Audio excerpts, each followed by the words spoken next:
ಇವತ್ತು ನಾವಿರುವಂತಹ ಕ್ಷೇತ್ರ ಹಾಸನ ಜಿಲ್ಲೆಯ ಸಕಲೇಶಪುರ ವಿಧಾನಸಭಾ ಕ್ಷೇತ್ರ. ಶಾಸಕರ ಸಂಕಲ್ಪ ಏನು, ಹಾಗೇನೆ ಮತದಾರರ ನಿರೀಕ್ಷೆ ಏನು? ಕಾಡು ಪ್ರಾಣಿಗಳ ಹಾವಳಿ ತುಂಬಾ ಜಾಸ್ತಿ ಆಗಿದೆ. ಅದೇ ಒಂದು ಮೆಡಿಕಲ್ ಕಾಲೇಜ್, ಒಂದು ಇಂಜಿನಿಯರಿಂಗ್ ಕಾಲೇಜ್ ಕೊಟ್ಬಿಟ್ಟು ಡಿಗ್ರಿ ಕಾಲೇಜ್ ಇದೆ, ಅದು ಇನ್ನೊಂದು ಸ್ವಲ್ಪ ಡೆವಲಪ್ ಮಾಡಿದ್ರೆ ಒಳ್ಳೇದು. ಯಾರೇ ಒಂದು ಫೋನ್ ಕಾಲ್ ಮಾಡಿದ್ರೆ ಅಕಸ್ಮಾತ್ ಅವ್ರು ರಿಸೀವ್ ಮಾಡಲಿಲ್ಲ ಅಂದ್ರೆ ರಿಟರ್ನ್ ಮಾಡ್ತಾರೆ. ಒತ್ತಡ ಅನ್ನಿಸ್ತಿದ್ಯಾ, ಖುಷಿ ಅನ್ನಿಸ್ತಿದ್ಯಾ ಶಾಸಕರ ಜವಾಬ್ದಾರಿ? ಈ ಕರ್ನಾಟಕದಲ್ಲಿ ಇರ್ತಕ್ಕಂಥ 6.7 ಕೋಟಿ ಜನರು 224 ಜನಕ್ಕೆ ಅವಕಾಶ ಇದೆ ಸರ್. ಶಾಸಕರ ಆಗದ್ ಕಷ್ಟನಾ, ಶಾಸಕರ ಕೆಲಸ ಮಾಡೋದ್ ಕಷ್ಟನಾ? ಅವ್ರು ಕೊಟ್ಟಿರ್ತಕ್ಕಂಥ ಓಟಿಗೆ ನಾವು ನ್ಯಾಯ ಕೊಡ್ತಕ್ಕಂಥ ಕೆಲಸವನ್ನ ಮಾಡಬೇಕು. ಸಿದ್ದರಾಮಯ್ಯ ಅವರು ಕಾಂಗ್ರೆಸ್ಗೆ ಮಾತ್ರ ಮುಖ್ಯಮಂತ್ರಿ ಅಲ್ವಲ್ಲ, ಅದು ಅವ್ರಿಗೆ ಗೊತ್ತಾಗ್ಬೇಕು ಸರ್. ನಾವು ಅವ್ರಿಗೆ ಹೇಳಷ್ಟು ದೊಡ್ಡವ್ರು ನಾವಲ್ಲ. ಸ್ಟೇಷನ್ ಅಲ್ಲಿ ಧ್ವನಿ ಎತ್ತುತ್ತಾ ಇದ್ದೀರಾ, ಅಲ್ಲಿ ನೋಡಿದ್ರೆ ಅಮಾನತು ಮಾಡಿ ಕಳಿಸ್ಬಿಡ್ತಾರೆ. ಸ್ಪೀಕರ್ ಸ್ಥಾನ ಇದೆಯಲ್ಲ ಸರ್, ಅದರಲ್ಲೂ ಕೂಡ ಸರ್ಕಾರ ನಡೆಸೋದು ಸರ್, ಅದೊಂದು ತಾಯಿ ಸ್ಥಾನ ಇದ್ದಂಗೆ ಸರ್. ನಿಜ. ವಿಜಯೇಂದ್ರ ಸರ್ ಅವರೊಂದು ರೀತಿ youth icon sir. Actually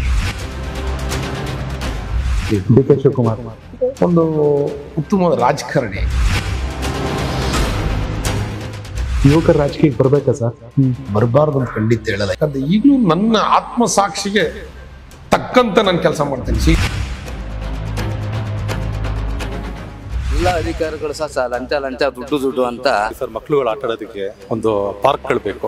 5 guarantee ಕೂಡ ಅವಶ್ಯಕತೆ ಏನಿತ್ತು ಸರ್? ಇಲ್ಲಿ ಪಟ್ಟಣ ಪಂಚಾಯತಿ ಒಂದೇ, ಇದು ಲೆಕ್ಕಕ್ಕಿದೆ ಆಟಕ್ಕಿಲ್ಲ ಅನ್ನೋ ಸ್ಥಿತಿ ಆಗಿದೆ. ಅರ್ಜಿ ಕೊಟ್ಟಿದೀವಿ, ಅವ್ರ ಮನೆ ಬಾಗ್ಲಿಗೂ ಹೋಗಿದೀವಿ, ಬಗರುಕನ್ ಕಮಿಟಿ ಮೀಟಿಂಗ್ ಕರೀರಿ ಅಂದಿದೀವಿ. ಏನ್ ಕೇಳಿದ್ರೆ ಅನುದಾನನ ಗೊತ್ತಿಲ್ಲ, ಯಾವ ಕೆಲಸ ಮಾಡಕ್ಕೂ ದುಡ್ಡು ಬೇಕಲ್ಲ ಅಂತ ಕೇಳ್ತಾರೆ. ಸರ್, ನನ್ನ ಕ್ಷೇತ್ರದ ಮತದಾರರಿಗೆ ಎಲ್ಲದಕ್ಕಿಂತ ಅನಂತರದ ಧನ್ಯವಾದ ಈ ಸಂದರ್ಭದಲ್ಲಿ ನಾನು ಹೇಳಿಕ್ಕೆ ಇಷ್ಟಪಡ್ತೀನಿ.